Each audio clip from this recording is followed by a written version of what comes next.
As the famed music group, the Backstreet Boys, said, Zach is back. All right. Okay, so maybe they didn't say that. But I'll tell you who is back.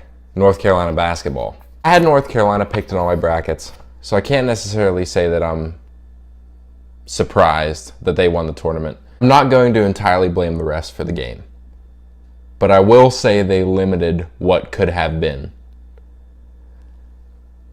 I'd like to say that they missed some calls favorably towards one team, but they blew some calls for both teams.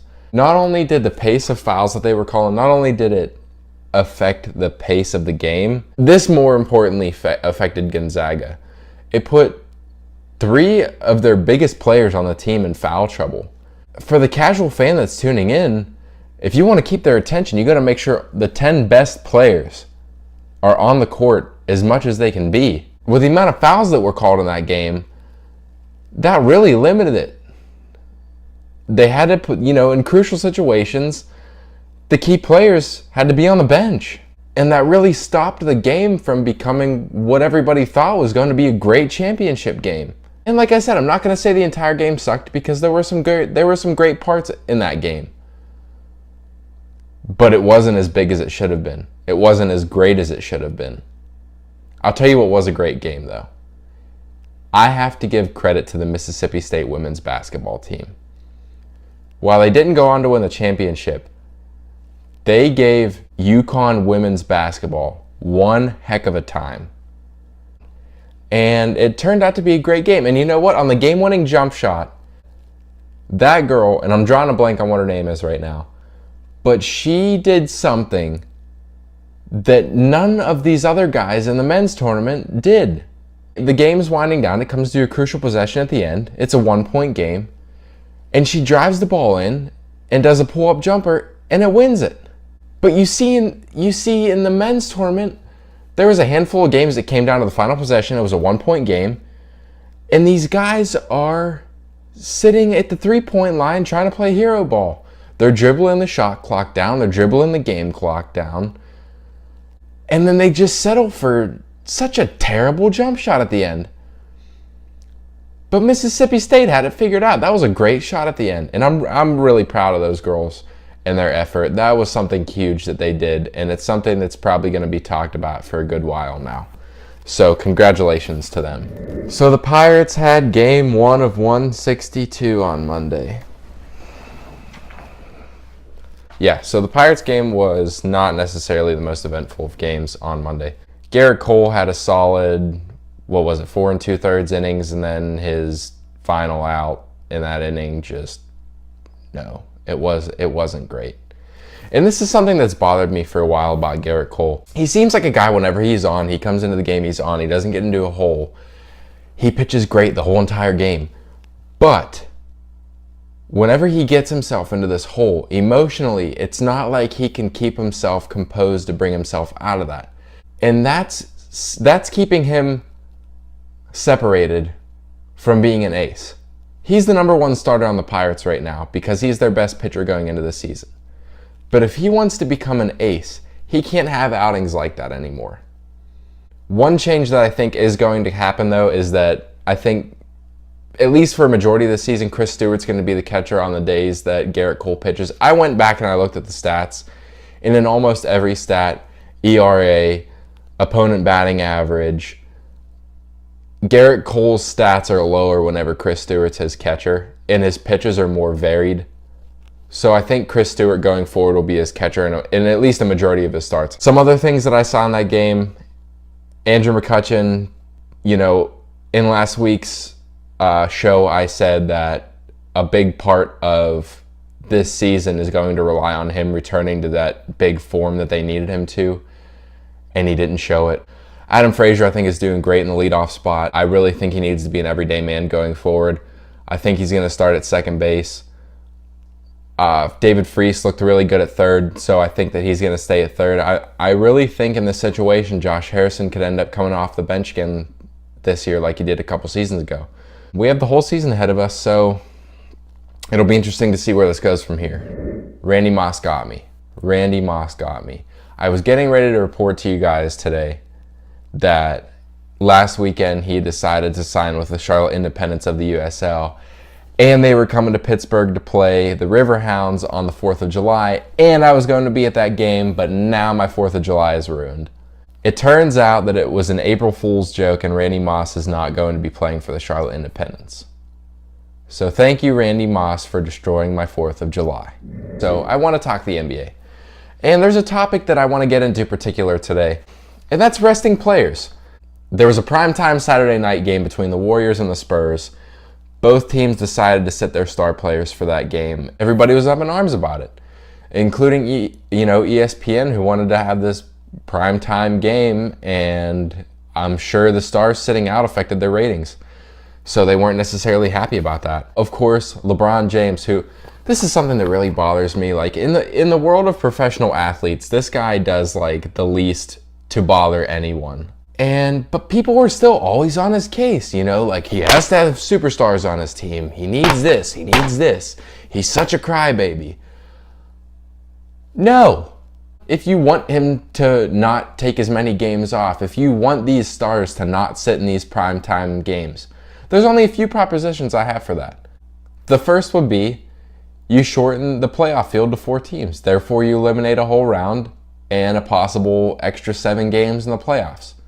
The other way is you go, about the NFL format and you shorten it to 6 teams, but give the top 2 teams a first round bye.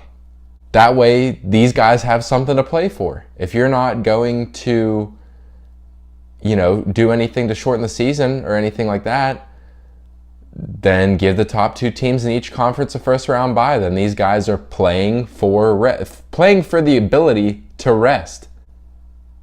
The third way that you can go about it is just shorten the length of the regular season. There's a lot of back-to-backs, and most of these guys, whenever they go to get some rest, they sit one of these back-to-back games. Give them the opportunity to rest more off the court. There you have it. That's all I got to say. When I'm calmed down a little bit, I think it's time for us to jump into this week's Stick to Sports social media segment. Yet again, I thank you all for the great questions, so let's jump into it.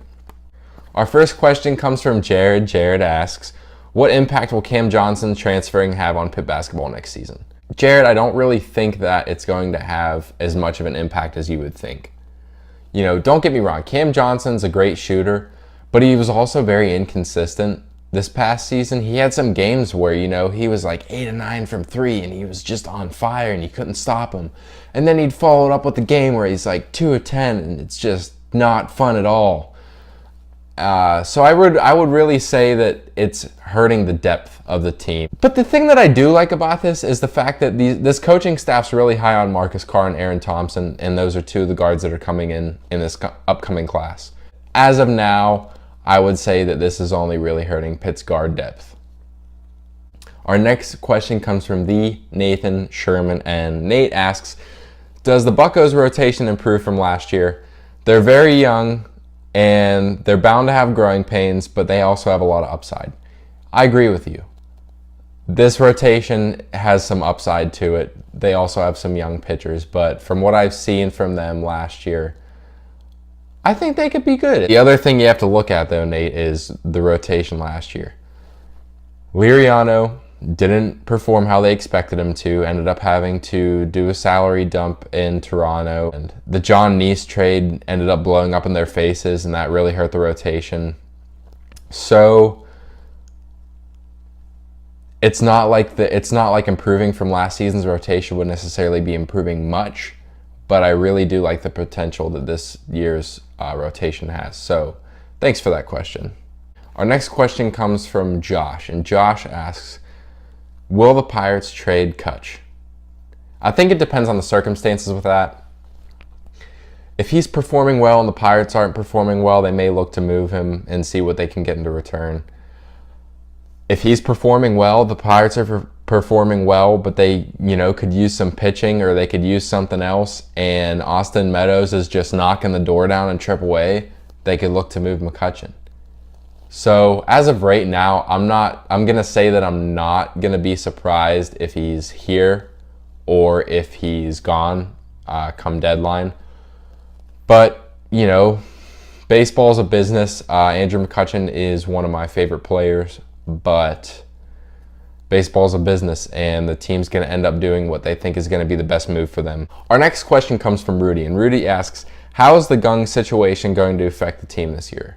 Well, the sample size is only one game so far, but David Freese looked pretty good in that first game, so I'm going to say that the power, obviously, that's going to be missing from the lineup, but the bigger struggle that the team's going to have is stranding runners on base. They stranded a lot of runners on base in that first game, and it really hurt them.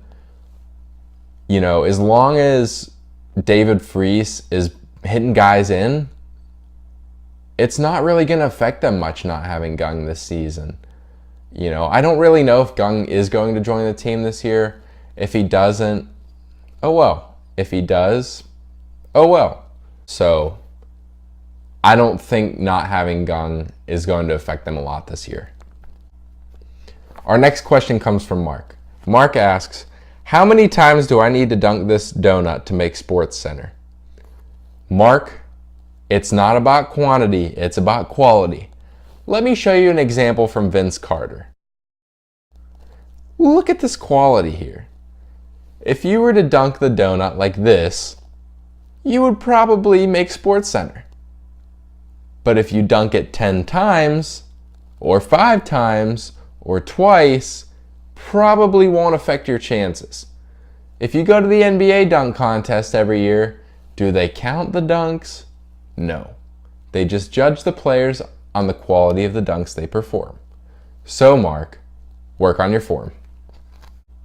Our next question comes from Dylan. Dylan asks, will Patrick Ewing's hire reignite Georgetown, or is it just a continuation of the recent coaching failures?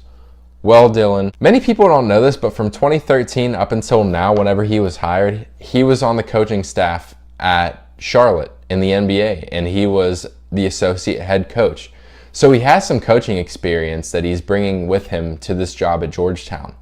So with his coaching experience that he picked up in the NBA, if he pairs that with a good staff, who knows, that could really help the Georgetown program. Patrick Ewing could end up not being a bad move for them.